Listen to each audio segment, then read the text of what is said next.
Hey, this is Crystal from 31 Threads Quilt Company, and today we're making this snowflake quilt. The only difference is our snowflake is going to be flannel. Grab your stash and let's make a quilt.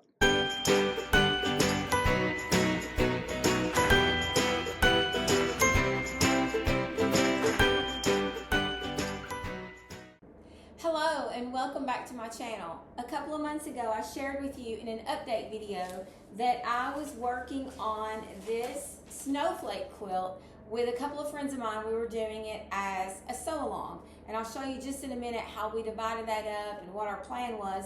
But I talked about then that my friends were doing it differently. I had one that was doing it completely scrappy, and then I had another that was doing hers in Christmas fabrics, and that I had decided to do a buffalo plaid. And I think I showed you that at that point in time. So this was the one I was doing.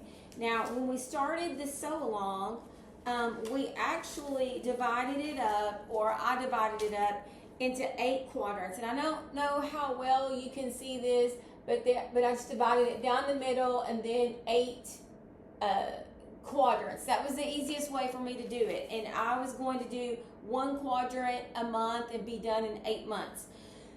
So the short story is I got behind on that, but I do have to get that finished for Christmas, so I'm going to get that finished today.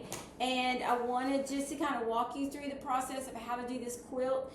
And in particularly, I'm showcasing this one because I've got a few projects I'm trying to finish up for Christmas.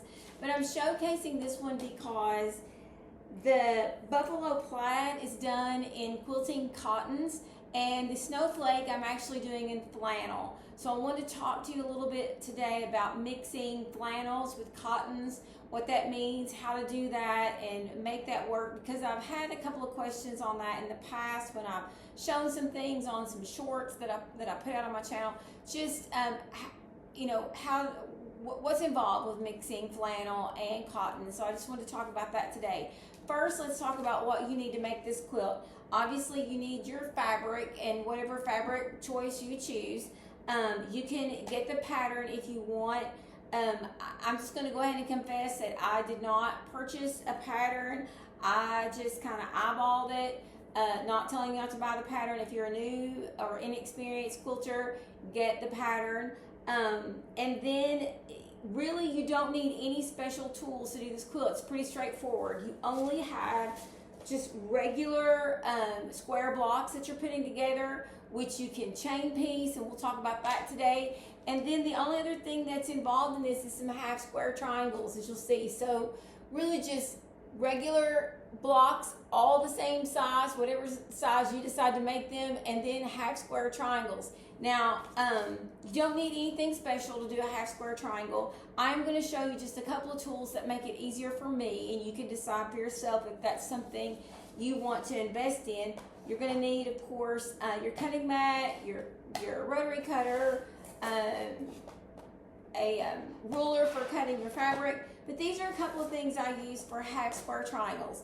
This, of course, I just use to square up my my half square triangle after it's made. But I wanted to show you these 2 pins. Both of these, I had seen them before, and I really didn't want to purchase them because I thought it's not a necessity. I don't have to have those. Because you know how it is with quilting, you can absolutely buy all the things if you allow yourself to do that. So I didn't purchase them, but they came in sew sampler boxes. I do have a subscription to the Fat Quarter sew sampler box, and I absolutely love that subscription. They came in the sew sampler boxes, and after using them, I really do love them. This is something that when these run out and I have to have new ones, I will be purchasing again.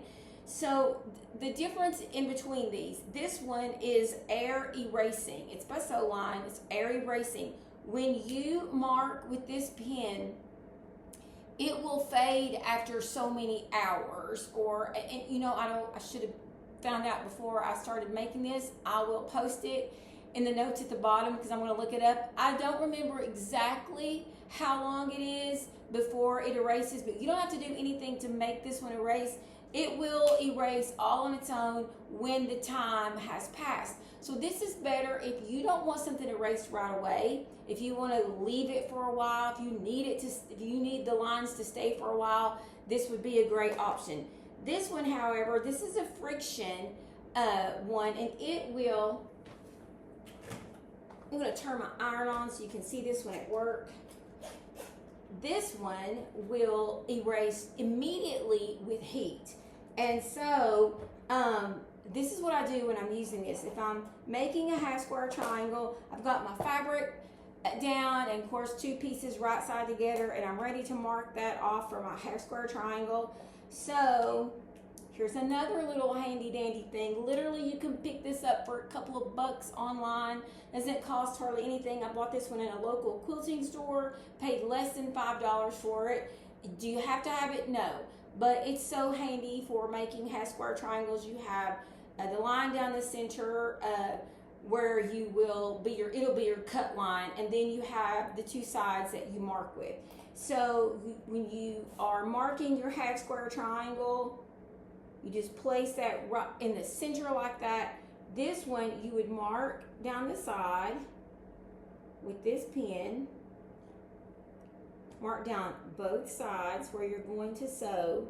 Now, as you see, it made a dark line. Now, when I first started quilting, I didn't have any better sense, and I did some of these and used an ink pen. You never want to use an ink pen. If you don't want to invest in something like this, use a pencil. A pencil won't bleed when water gets on it. Use an ink pen with this. When you wash it, the ink is going to bleed and fade. It's going to be a mess. So anyway, you can see what that looks like. And then as soon as you put heat to that, oops, not on my cutting mat. As soon as you put heat to that, it's gone. So if you don't need your pen marks, your markings to stay for very long, I love this. It's a friction pen. This one is made by Pilot, and it just says friction fine liner erasable, but I love this pen. I will be investing in another one when that one wears out. So not a necessity, but it makes life fun and easy. So just wanted to show you that. And then of course, once I make the half square triangle, let's pretend, here's one. I use this then to square it up. So you don't have to have that. You can square it up just with your regular ruler, but I just wanted to show you these couple of things that I use for making this quilt. So let's get right into this quilt. The first thing you want to do is determine the size that you want. Now, I knew that this was a gift for someone for Christmas, and I wanted a queen size. So I determined from the pattern, looking at this is the one I wanted to make, how large I needed each block to be in order to finish at the size I wanted. Mine is going to finish at 88 excuse me, at 88 by 96. Now, again, and I want to say I'm not trying to give away the pattern. I'm not really using the pattern, so I don't think I'm giving anything away by just saying that you can make your blocks whatever size you want to finish where you want. So I have a friend that's doing this. Her blocks are much smaller. She's the one that's doing it completely scrappy. Hers is going to finish like a large lap size. Now, I had considered making a king. If I had have made a king, rather than make the blocks larger, I was just going to extend the blocks on this side that are just a plain buffalo. I didn't want to get into messing with the snowflake. I was just going to add a couple of rows over here, and maybe even a couple of rows at the top, just on this corner right here to make that a king. But I decided to make it a queen because the person I'm making it for, that's what they prefer. So yeah, the next thing I want to talk about is how I laid it out as far as manageable for me. I drew it out on paper and I divided it into 8 quadrants. And once I did that, each time I did a quadrant, I could just highlight that. if you decide to break it up like that, you for sure will want to number your quadrants so that you don't get those confused. When you're looking at it, especially just in small pieces, sometimes it's hard to know if that snowflake's upside down or turned the wrong way. And I did actually sew two pieces, two large chunks together wrong, because I didn't have those numbered. So I had been numbering it up to that point and then just quit for a little bit. So be sure that you just number your quadrants so that when you get ready to put those big chunks together, they can all look similar. It's very easy to get it turned around, that you can just put those together the right way. So that's the first thing I would say. The second thing is, while this is a very simple pattern, it's just blocks. The entire thing is blocks with some half square triangles that are, again, just blocks. That means you have like a million points to line up. So you're going to do a lot of pinning with this quilt. There are some quilts where it doesn't really matter if they line up, because the way it's laid out, the way it's made, you don't have seams joining at certain places to make these points. But this one has, I mean, every single one is a point. And so you will want to use a lot of pins. I just keep them right beside of my machine as I'm going, just pinning the whole time, taking them out the whole time. And that's the second point I wanted to say is pin, pin, pin. And the last thing I wanted to talk about is mixing the flannel with cotton. Here's the part that you may have tuned in to hear. There are a few things to keep in mind with flannel. Flannel has a shrink rate that's almost double what cotton is. So if anytime I'm using flannel, even if it's just a pure flannel project where there's no cotton involved, I always pre-shrink that. I always wash it on hot and dry it in a very hot dryer. Now, I never wash my other fabric, my cotton fabric, quilting cotton fabric. I never wash that. There are people that do that. If you do that, that's fine.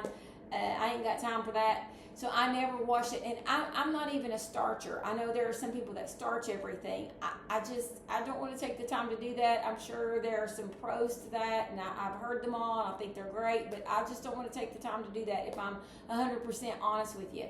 So I don't wash, I don't starch, but with flannel, it's a necessity. Not only to wash it, but I wash it twice. I wash it really hot, dry it, then I wash it again and dry it. You're gonna have a lot of fraying around the edges. You can just trim that off, it's not a big deal.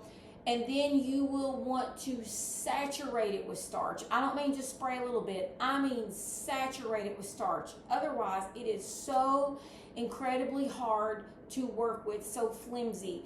And it will fray so easily. You want a very sharp rotary blade. But I know sometimes we want to make that blade last as long as we can. If you're working with flannel, put a brand new blade in there. You want it very sharp, very crisp edges that you have well starched so that you don't have a lot of fraying. The next thing is, if your project is just flannel, then I would increase my seam size from 1/4 inch to at least 1/3 of an inch, maybe larger. I've done a couple of baby quilts before where I used a 1/2 inch seam allowance. And I know that sounds like a lot, but the fraying is just, it's real. It's a real thing. The other thing you might want to do is adjust your stitch length, okay? Now, for me, in using this, I was attaching flannel to cotton. So I did not adjust the seam allowance, and I did not change the width of my stitch, because the cotton works like a stabilizer when you're putting those two pieces together. I did pre-shrink it. I did starch it, and you can see how flimsy it still is even after starching it. But I did not adjust my seam allowance or my stitch length, because most of these, there's a few places where the flannel is meeting up with flannel, but for the most part, the flannel is coming together with the cotton, and the cotton works to stabilize it. The very last thing I want to say about it is that when you are putting the seam in, and you have a piece of flannel and a piece of cotton. Let's just take, for example, these two pieces right here. I have a flannel piece and a cotton piece, and I line those up, and I'm ready to feed that through my machine and make my seam. Always, always put the flannel on the bottom and put your cotton on the top. Now, I don't just do that with flannel, but anytime I'm working with fabrics where one of the fabric is stretchier than the other, the one that has the more give, the more stretch, I always put on the bottom. I don't understand the physics behind it because I can't tell you everything that makes a machine go and exactly how those feed dogs work. I don't understand the mechanics behind it. But what I do know is that when I put the flannel on top, it will stretch more and I get some bunching. And even though I put pin, I feel like it's so hard to make those match up. When I get to the end of that seam, I've got flannel left over. It just stretches it out. But if I will put the flannel on the bottom or the stretchiest fabric on the bottom and put the one that's the more stable fabric on top and feed it through like that, inevitably I have way less stretching of that stretchier piece. I can get to the end and it line up completely, especially if I use pins. So just a little tip there, if you're using two pieces of fabric together where one is stretchier or has more give, put it on the bottom as you slide it through. Even if it means flipping your stuff around, moving it around, and it's a little bit more aggravation, it is worth it to have that line up and not make you crazy with a bunch left over on the end, or just not, your seam's not matching up.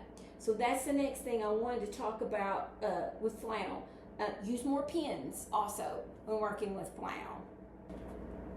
Now, because I've been working on this for way longer than I should, for several months, I already have 7 of the quadrants completed, and a couple of those are even seamed together, not all of them. So this one right here is the last quadrant for me. I'm going to seam that together with you today. Then I'm going to attach this to the others, seam those together so that we finish this quilt today together.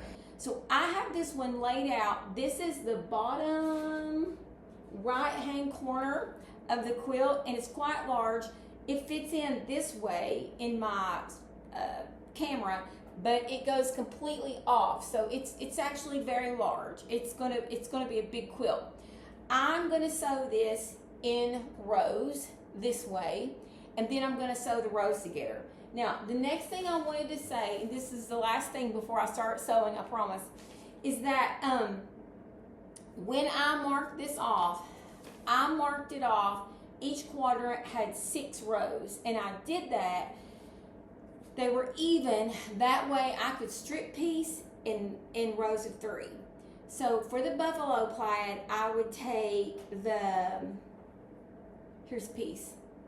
I would do the charcoal, the gray, the charcoal, and do a long strip of that, and then strip piece those. And then so I had a bunch of these laid aside. And then I also did the same thing, I don't have one in here, with the background gray and background. So I did a lot of strip piecing. Now when you get over into the actual snowflake part, you can't use those big pieces, but all of this over here you can fill in with those strip pieces, and it makes it go really quick. So I would definitely advise that. I want to tell you what fabrics I'm using, and then I'm going to start sewing. So my solids are Kona. This is a Kona gray, and it's just called gray. Nothing fancy there. And this one is the Kona charcoal. I wanted that instead of black, so it's almost black. It's just a really dark gray, almost the same color as my wall back here, or a little bit darker, but than my wall. But that's a Kona charcoal. This white flannel I purchased at Hobby Lobby. It's just a Hobby Lobby brand. And then this background right here, the other one that I used instead of white, I wanted something with a little bit of color because I wanted it to stand out from the snowflake. This one is a Riley Blake bead background. Lori Holt has a whole line of backgrounds called bead backgrounds. There's all different kinds. You can get ones with polka dots or just all different things. This one has a little bitty star in it. Now this quilt is going to my brother, and so I didn't want anything girly with flowers or anything, so I love these stars. So just enough color to make it stand out apart from the Snowflake, but still light enough that it works as part of the buffalo plaid. So 2 Konas, my Hobby Lobby flannel, and my Riley Blake Lori Holt bead background with the little gray stars in it. That's the fabric I used. Now I'm ready to get sewing.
I'm back and I have finished quadrant 8. This is the finished quadrant. This will go in the bottom corner of the quilt, and if you notice right here, I've numbered what it is, and you want to put your numbers in the same location on every quadrant. Put it in the top left-hand corner, because I took one of these off the other night and I had this quadrant over here and this one, and I was sewing them together, and somehow this one got flipped around and I sewed it the wrong way and had to pick that entire seam apart. So just leave these on till you're finished. It won't hurt anything. I have a couple of the quadrants sewn together. I'm going to bring the others over here and start sewing them together. So I'm going to start putting these together, and when I come back, we're going to have a finished quilt top. Hang around and see what it looks like. And we're finished. This took a little bit longer to sew the panels together than I realized, because I was pinning every little spot. But it's huge. It's really a large quilt. It finished 88 by 92.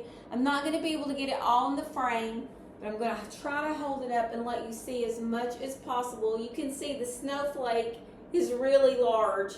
It covers probably about, I don't know, good 30% of the quilt. But I love the way it turned out. Absolutely love it. And I still have to quilt it. And I've got some ideas for quilting. I always do edge-to-edge quilting. And I do long arm as a part of my business. I have an online fabric store, but I also do long arming if any of you out there need long arming. But I always do edge-to-edge, but I'm trying to decide. I may want to do some custom work on this one. It's kind of new for me. I'm not really a pro at that yet, but if I do, I'll put some pictures up on my Instagram. You'll have to check me out there to see the finished product after I get it quilted. But if you don't mind, just hit that like and subscribe button if you have enjoyed this video. Thank you so much for quilting along with me, and I'm going to post a link to this pattern online. I highly suggest getting the pattern unless you're just really a pro at it, because I have a suspicion that the pattern would make things a lot easier. So and it's very inexpensive pattern, but this is my snowflake quilt. Thank you guys. I'll see you soon.